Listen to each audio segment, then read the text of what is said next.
आज भारतात जिथे स्वस्तात स्वस्त आणि जास्तीत जास्त वस्तू एकाच छताखाली मिळतात अशा ठिकाणचं नाव घेतलं तर पहिल्यांदा डोळ्यासमोर येतं ते म्हणजे D mart.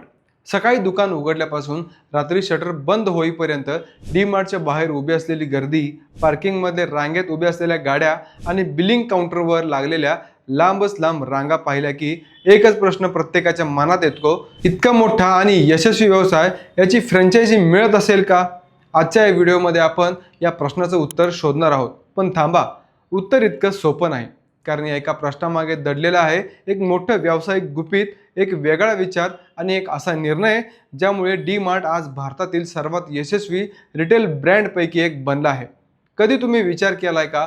Hotel, pizza brand, कपड्यांचे ब्रँड, अगदी चहाच्या टपऱ्यापर्यंत सगळ्यांच्या फ्रँचायझी मिळतात. मग डी मार्टची का नाही? इतकी प्रचंड गर्दी, एवढा मोठा टर्नओव्हर आणि तरीही फ्रँचायझी नाही असं का सांगितलं जातं? हा प्रश्न हजारो लोकांच्या मनात आहे. काही लोक तर इंटरनेटवर फॉर्म शोधतात, काही दलालाच्या जाळ्यात अडकतात, तर काहींना असं वाटतं की कोट्यवधी रुपये गुंतवले की डी मार्टची फ्रँचायझी आपोआप मिळेल. पण सत्य वेगळंच आहे आणि आज आपण त्या सत्याचा थरारक प्रवास करणार आहोत. नमस्कार, मी रवी, तुम्ही पाहत आहात unfiltered Maharashtra official. D mart म्हणजे फक्त एक दुकान नाही. डी मार्ट म्हणजे मध्यमवर्गीय आणि सामान माणसाच्या विश्वासाचं नाव. घरातल्या महिन्याभराच्या किराणासाठी, सणासुदीच्या खरेदीसाठी किंवा रोजच्या गरजेच्या वस्तूंसाठी लोक मुद्दाम डी मार्टला जातात. कारण इथे स्वस्त हा शब्द फक्त जाहिरातीपुरता मर्यादित नसतो, तर तो प्रत्यक्षात बिलावर दिसतो. पण ही स्वस्ताई येते तरी कुठून? आणि इथेच डी मार्टच्या व्यवसायाचा मॉडेलचा गुपित लपलेला आहे. डी मार्टची सुरुवात झाली एक साधा विचार घेऊन, ग्राहकाला शक्य तितक्या कमी किमतीत दर्जेदार वस्तू द्यायच्या. हा विचार घेऊन राधाकिशन दमानी यांनी डी मार्टची पायाभरणी केली.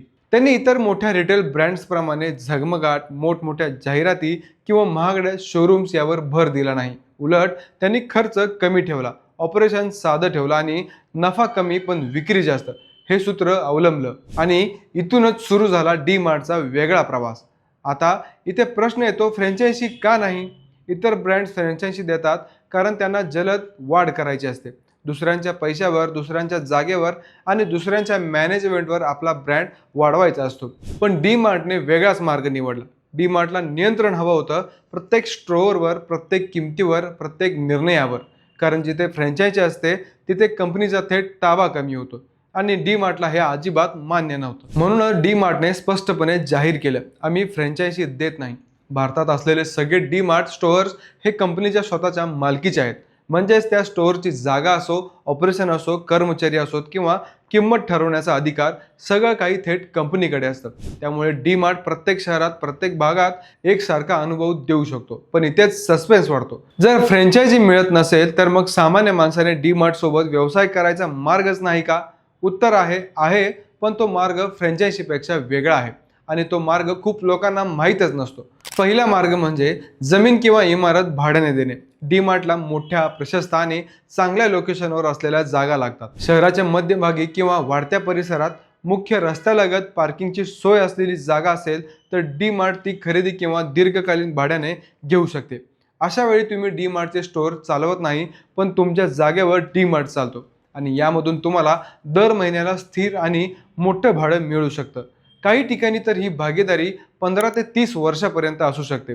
दुसरा मार्ग म्हणजे विक्रेता किंवा पुरवठादार बनणे. तुमच्याकडे जर दर्जेदार उत्पन्न असेल, मग ते अन्नपदार्थ असोत, FMCG प्रोडक्ट असोत, घरगुती वापराच्या वस्तू असोत, तर तुम्ही डी मार्टला तुमचं उत्पादन पुरवू शकता. पण इथेही अटी कठोर असतात. गुणवत्ता, किंमत, पुरवठ्याची सातत्यता हे सगळं काही डी मार्टच्या निष्कर्षानुसार असावं लागतं. एकदा तुम्ही हे निकष पूर्ण केले तर डी मार्ट सोबत दीर्घकालीन भागीदारी शक्य असते. पण लक्षात ठेवा, या दोन्ही मार्गांमध्ये फ्रँचायझी हा शब्द कुठेच येत नाही.